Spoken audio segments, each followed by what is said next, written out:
दोस्तों, इजरायल ने ईरान पर हमले की चेतावनी दे दी है। अमेरिका से कह दिया है कि 24 घंटे में ईरान को तहस नहस कर सकते हैं। क्या कुछ चल रहा है सब जानते हैं। जल्दी से भरत जी के पास चलते हैं। भरत जी, वापस से क्या खबरें सामने आ रही हैं? नेतन्याहू अब क्या कह रहे हैं? बड़ी बड़ी बड़ी बड़ी खबर निकल करके सामने आ रही है और बड़ी खबर ये ईरानियन लेटर के हवाले से है। मैं कुछ भी कहूं, कुछ भी बताऊं, कुछ भी आपसे बात करूं उससे पहले स्क्रीन पर आइए और स्क्रीन के ऊपर देखिए द ईरानियन लेटर के हवाले से क्या कहा गया है। यहां पर लिखा गया है कि चैनल 12 के अनुसार इजराइल ने कथित तौर पर संयुक्त राज्य अमेरिका को सूचित किया है कि उसे ईरान के साथ किसी समझौते की संभावना नहीं है। किसी भी प्रकार की लड़ाई में ऐसे हमले शामिल होने चाहिए जो लगभग 24 घंटों के भीतर ईरान की ऊर्जा बुनियादी ढांचे को नष्ट करने में सक्षम हो। यहां पर इजराइल अमेरिका को यह बोल रहा है कि अभी भी ईरान के ऊपर हमें हमला करना है और 24 घंटे के भीतर हम हमला कर करके ईरान को बर्बाद तबाह कर सकते हैं। ऊर्जा संयंत्रों, इनके परमाणु वाली जगहों को उड़ा सकते हैं, बर्बाद कर सकते हैं, इनके बुनियादी ढांचों को तबाह कर सकते हैं। 24 घंटे की प्लानिंग इजराइल ने अमेरिका को समझाई है और यह बतलाया है कि 24 घंटे एक बार और ईरान के ऊपर जो है वो हमला करने का प्रस्ताव यहां पर इजराइल की तरफ से अमेरिका को दिया गया है। आइए स्क्रीन के ऊपर फिर से देखते हैं आगे क्या कहा। आगे रिपोर्ट में यह कहा गया कि कई अरब देश निजी तौर पर ईरान की ऊर्जा बुनियादी ढांचे को निशाना बनाने का समर्थन करते हैं, जबकि होर्मुज में हाल ही में हुई गोलाबारी के बीच इजराइल ने अपने अलर्ट स्तर को बढ़ा दिया है। इजराइल इस बात को कह रहा है कि जब हमारे साथ अरब मुल्क हैं, 7 से 8 अरब मुल्क हैं और वो ये कह रहे हैं कि ईरान को निस्तनाबूद कर दिया जाए, और जब हम 24 घंटे में ऐसा कर सकते हैं तो फिर हम इनके बुनियादी ढांचा, एनर्जी इंफ्रास्ट्रक्चर, इन सब चीज़ों पर स्ट्राइक क्यों नहीं कर रहे हैं जब हम 24 घंटे में कर सकते हैं। और यही पट्टी इजराइल ने अमेरिका को पहले पढ़ाया था। पहले इजराइल ने अमेरिका से कहा था कि हमने एक युद्ध 6 दिन में ख़त्म कर दिया था, एक युद्ध 12 दिन में हम लोगों ने ख़त्म कर दिया था। तो ये इस बारगी जो है इनके ऊपर हमला करते हैं, उनका समूल नाश करते हैं। तो ट्रंप ने इनसे पूछा कि भाई कितने समय में। ट्रंप ने तो बयान में बता दिया, ऑफिशियल बयान में बताया कि भाई मैंने नहीं, ये रक्षा सचिव पीट हेगेस और ये मार्को रूबियो, इन सब लोगों ने मिलकर सलाह दी कि चलो क्या करते हैं, तो बोले चलो हमला करते हैं। तो मैंने कहा लेट्स गो। तो ये ट्रंप ने बोला। और ईरान ने पहले पट्टी पढ़ाया था कि जल्दी खत्म कर देंगे, तो तभी ट्रंप से शुरुआत में पूछा जा रहा था कितने दिन में खत्म होगा, तो ट्रंप कह रहे थे ये हफ्ता भर में हम ये सब कर करके निकल जाएंगे, क्योंकि ट्रंप को बताया गया था इजराइल के द्वारा कि हफ्ता भर में हम करके निकल जाएंगे। लेकिन ईरान ने जो किया, अमेरिका को जिस तरीके से बर्बाद किया, नस्तनाबूद किया, किसी मुस्लिम मुल्क या धरती पर मौजूद किसी भी मुल्क ने आज तक के इतिहास में नहीं किया। अब मसला ये है कि यहाँ ईरान फिर से कह रहा है कि अब ये कमज़ोर है, इनके पास ज़्यादा कुछ है नहीं, आओ हमला करते हैं, जल्दी से हमला करके निकल। जैसे चोर, लुटेरे, डकैत, मक्कार, इनकी जो टोलियां होती हैं वो जिस तरीके से बात करती हैं एक साथ कि आज फलाना मकान मालिक घर में ताला लगा करके बारात गया है और जब तक 2 बजे बारात से वापस लौटे चलो चल के लूट लेते हैं, उस तरीके की प्लानिंग ये बता रहा है कि 24 घंटे में इनको लूट लेते हैं, इनके यहाँ हमला कर देते हैं, सब बर्बाद कर देते हैं। दरअसल इसमें सबसे ज़्यादा जो है वो धुक इजराइल की हो रही है। इजराइल की इसलिए हो रही है, मान लो अमेरिका में कल को सरकार बदल गई, मान लो कल को ट्रंप चला गया और ट्रंप नहीं रहा। ईरान तो इतना ताकतवर है भैया, ये तो ट्रंपवा को भी पानी पिया दिया है, बिल्कुल एकदम समंदर में भी काड़ काड़ के मार रहा है। और यहाँ हवाई जहाज़ों को, इनके 42 एयरक्राफ्ट को गिराया भाई साहब, 42, झूठ नहीं बोल रहा हूँ, भगवान कसम, 42 एयरक्राफ्ट गिराए हैं, 42। और रॉयटर्स ने एक खबर पूरी एक एयरक्राफ्ट समेत छापी और हम लोगों ने बताया भी एक वीडियो में पीछे। तो जब अमेरिका को कोई, और इनके स्टिल्थ विमान गिराए हैं, छोटी मोटी बात है, दुनिया में कोई छू नहीं पाया स्टिल्थ विमानों को। तो ये इजराइल ये सोच रहा है कि जब अमेरिका को ये इतना पीटा है, इतना मारा है, समंदर में भी मार रहा है, अमेरिका की हिम्मत नहीं पड़ रही है होर्मुज में घुसने की, छोटी बात नहीं है, नहीं घुस पा रहा, तो जब तक ये ट्रंपवा है तब तक इसको बरगलाओ और हमला करवाते हैं, ईरान को मारते पीटते हैं और मारते पीटते हैं। और न जाने कल ट्रंप नहीं रहा और वहाँ दूसरा राष्ट्रपति आ गया और ईरान यहाँ मजबूत हो गया, जिस तरीके से मजबूत होकर निकला है। चीन और रूस तो इसका साथ दे ही रहे हैं। कल को ये ताकतवर हो गया, वो ताकत जो हमको मिल रही है अमेरिका से हम तो परजीवी हैं, हम तो अमेरिका को चूस रहे हैं, लेकिन ये ईरान के पास तो बुद्धि भी है, साइंटिस्ट भी हैं, साजो सामान भी हैं, देसी जुगाड़ों से मार मार मिसाइल में पीछे बत्ती लगा के माचिस छुआ के इतना मारा हमका, हमारे की सारा डोम सिस्टम, सारा आयरन डिफेंस सिस्टम, सारा सब धरा का धरा रह गया, बाजा बजता रहा, अलार्म भी नहीं बजा, फिर आके मिसाइलें हमारे यहाँ गिरती रही। तो इजराइल ने देख लिया कि what is the power of Iran, तो देख लिया। तो अब ये ट्रंप को दे रहा है बार बार कि भाई साहब मारते हैं, आओ आओ मारते हैं, बारात गया है फलाना, चलो लूट लेते हैं। तो इस तरीके की योजनाएं ये समझा रहा है। देखो द क्रेडल के हवाले से भी छापा गया, और द क्रेडल के हवाले से छापा गया कि Netanyahu says Iran nuclear deal not enough. Iran से न्यूक्लियर पर डील करना पर्याप्त नहीं है, पर्याप्त नहीं है।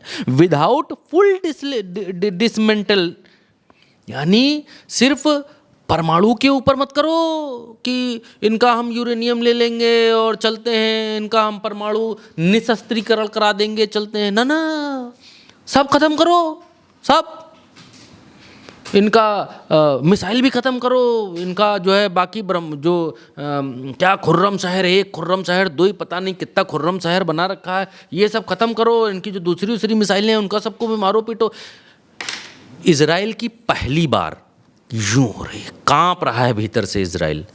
झूठ नहीं बोल रहा हूँ, सही बता रहा हूँ, इजराइल भीतर से कांप रहा है। अब तक ऐरो गैरों से ही पाला पड़ा भाई साहब।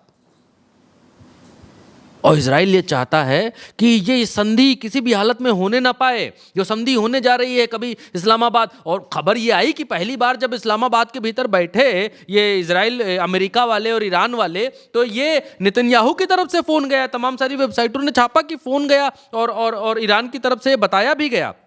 जो ईरान का प्रतिनिधिमंडल था उसने बताया कि भाई साहब हमारी बातें तो ठीक ठाक चल ही रही थी भाई साहब, लेकिन मियाँ बीच में किसी का जो है फ़ोन धड़धड़ाते हुए आता है। उधर से जो बातचीत हुई, बातचीत होने के बाद जो यहाँ का जेडी वेंस था वो पलट गया, बोला कि नो नो नो नो, अब ये पे बात नहीं हो पाएगी, ऐसे नहीं हो पाएगा। तो बीच में तभी पलट गया, ना बातचीत तो ठीक हो रही थी। अब ये बिल्कुल नहीं चाहता है कि ये हो, और इसीलिए कह रहा है Netanyahu says Iran nuclear deal not enough without, बिना पूरे निशस्त्रीकरण के साथ, यानी कि इनका पूरा हथियार ले लो, खत्म करो इनको। आगे लिखते हैं, Israeli prime minister Benjamin Netanyahu has told the US that any deal with Iran that does not fully dismantle its nuclear program will not be enough। यानी केवल न्यूक्लियर प्रोग्राम को खत्म करने की कोई डील ये इनफ नहीं है। अकॉर्डिंग टू अल अरेबिया विच जो है इसका जो सूत्र हैं वो अननेम बता रहे हैं कि वो अननेम है, लेकिन अल अरेबिया के हवाले से ये खबर निकल करके सामने आई है कि यहाँ नेतन्याहू ने ये बात अमेरिका को कही है कि ना देखना भैया, करना लेना, वरना तो बड़ा मामला मुश्किल में पड़ जाएगा, हमारे लिए मुश्किल में पड़ जाएगा। हम तो परजीवी आदमी, यहाँ तुम्हारे हथियारों के बल पर जिंदा है, और दूसरा ट्रम्प जब आ गया तो मामला बहुत जो है वो खटाई में पड़ जाएगा, खतरे में पड़ जाएगा भाई साहब। और आगे जो है द क्रेडल के हवाले से एक और बड़ी खबर आपकी स्क्रीन के ऊपर, और ये वाकई में बहुत बड़ी खबर है, ये वाकई में बहुत बड़ी खबर है, और इजराइल के दोगलेपन की बहुत बड़ी निशानी है, बहुत बड़ा सबूत है। अभी ट्रंप ने ये बात कही थी कि हम जो है ये आपके सीज फायर कराते हैं लेबनान और इजराइल के बीच में, लेकिन अब इजरायली क्या कर रहे हैं, लेबनान के ऊपर सीज फायर के बीच में हमला कर रहे हैं। एक कार रोड के ऊपर जा रही थी, एक कार रोड के ऊपर जा रही थी, उसके ऊपर इन लोगों ने मिसाइल मारी, मिसाइल दागी है। ये यहाँ पर लिखा हुआ है, मूवमेंट एगो Israel stuck a small vehicle on the coastal road of the Sadiyat, एक जगह है, visit transit point of the main highway connection Beirut on south city of Saida. यानी कि यहाँ पर एक हाईवे है जहाँ पर ठीक ठाक कोई ट्रांजिट है, मोड़ है बढ़िया, और उस जगह पर इजराइल ने मारा है, यहाँ पर मिसाइल के जरिए हमला किया है और वाहन के ऊपर हमला किया। पीछे समंदर है, आप ये देख सकते हैं कि पीछे समंदर है। और ये जो बात बतलाई जा रही है, ये बात मैं आपको दिखलाता हूँ, ये बात इस जगह की है, ये देखिए, ये जो जगह आपको दिखलाई दे रही है समंदर के किनारे, यहाँ कहीं की ये बात है और इसी जगह पर जो है ये हमला किया है लेबनान के भीतर, और बेरूत इनका जो राजधानी है वो यहाँ पर है। खैर आगे की खबर आपको बतलाते हैं। खबर में देखिए आप आगे क्या है, आगे जो है आगे दिखलाया गया किस तरीके से इन कायरों ने हमला किया लेबनान में सड़क के ऊपर। आप देखिए चलती सड़क पर मिसाइल मार रहे हैं ये लोग, पत्रकारों को मारते हैं ये लोग, पत्रकारों की गाड़ी पर हमले करते हैं ये लोग। ये ऐसी तो इनकी जो है ये कौम है, और इसके ऊपर कैसे लोग जो है भरोसा कर लें, विश्वास कर लें। जो लोग अपनी बात पर नहीं अडिग रहते हैं, अपनी बात पर कायम नहीं रहते हैं, उन लोगों की बातों के ऊपर भरोसा क्या किया जा सकता है। और इसीलिए ये डरा हुआ है क्योंकि ईरान इसको मारेगा बहुत, इसको मौका मिलते ही इसको बहुत मारेगा। ईरान इन जापान के हवाले से यहाँ पर कहा गया है, ये कहा गया है कि 8 मई 2026 को फॉक्स न्यूज़ ने पूर्व राष्ट्रीय आतंकवाद विरोधी केंद्र के निदेशक जो केंट के हवाले से कहा कि इस युद्ध की कई त्रासदियों में से एक ये है कि युद्ध शुरू होने से पहले CIA सहित अमेरिकी खुफिया समुदाय इस बात पर सहमत था कि ईरान के पास परमाणु हथियार विकसित करने की क्षमता नहीं है। इसी दिन इसके कुछ समय पहले या बाद में विदेश मंत्री रूबियो ने रोम में कहा कि हर कोई जानता है कि ईरान के पास परमाणु हथियार नहीं हो सकते। ठीक है, लेकिन आपको इसके बारे में कुछ करना होगा। राष्ट्रपति इसके बारे में कुछ करने की कोशिश कर रहे हैं और मुझे समझ नहीं आता कि कोई इसका समर्थन क्यों नहीं करेगा, और उन्हें भी ये समझ नहीं आता।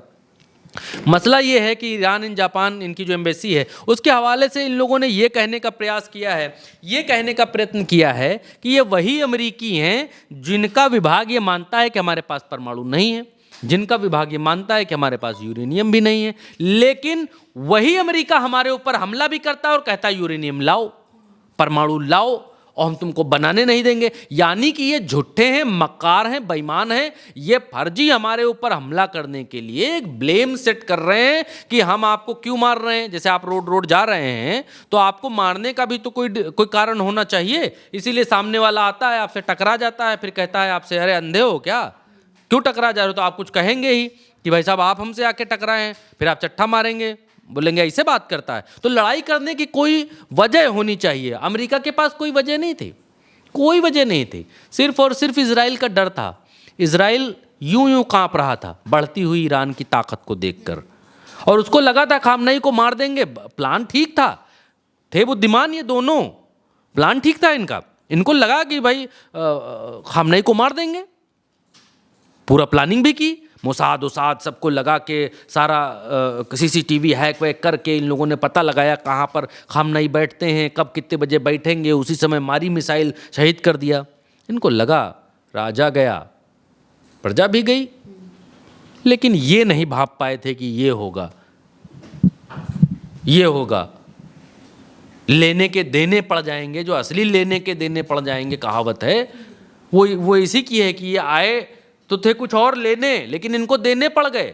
देने क्या पड़ गए, इनको अपने सारे थर्ड रडार सिस्टम गंवाने पड़ गए अमेरिकियों के। 8 मुस्लिम ममालिकों के भीतर इनके जो अड्डे थे वो खत्म हो गए। इनके पानी में जो इनकी बादशाहत थी उसको ईरान ने ललकार दिया और बता दिया कि तुम्हारे युद्धपोत कुछ है नहीं, हम जहाँ खड़े हैं मारेंगे बहुत तुमको, हौकेंगे बहुत तुमको। इनकी जो है दुनिया में बादशाहत दांव पर लग गई। इनका नाटो ने साथ छोड़ दिया, इनका यूरोपियन कंट्रीज ने साथ छोड़ दिया, और जो कंट्रीज जो है डेरपुकनी कंट्रीज हैं जो बोलती नहीं है बीच में, ना इधर बोलती हैं ना उधर बोलती हैं, चूहे जैसे लपड़ लपड़ देखती रहती हैं, उन कंट्रियों के भी औकात नहीं पड़ रही है कि वो जाकर अमेरिका की तरफ खड़ी हो जाएं। तो अमेरिका भी ये देख रहा है कि ईरान से युद्ध के बीच में छिलके जैसा एक एक चीज़ उतार कर रख दी है और दुनिया के सामने नंगा करके खड़ा कर दिया है अमेरिका को आज की तारीख में। और अमेरिका के भीतर कितना ट्रंप का विरोध है, 8वां नंबर पॉइंट, कितना विरोध है वो भी देखने को मिल गया। 3300 शहरों में प्रदर्शन आसान बात नहीं है। दुनिया के तमाम सारे मुल्कों में प्रदर्शन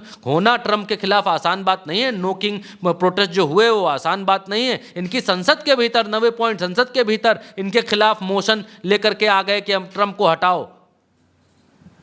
एक ईरान ने ये सब किया है, सिंगल ईरान ने जिसके राजा को इन लोगों ने पहले ही दिन 28 फरवरी को शहीद कर दिया टॉम हॉक मिसाइल मारकर। उस सिंगल ईरान ने इतना किया है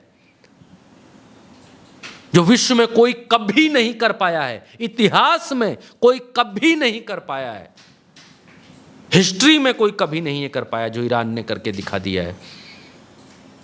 और इसीलिए इजराइल को डर लग रहा है कि जो इतना कुछ कर सकता है, इसकी ताकत को तो हम पहचान ही नहीं पाए थे, तो उसको अधमरा मत छोड़ो, उसको बिल्कुल अधमरा मत छोड़ो।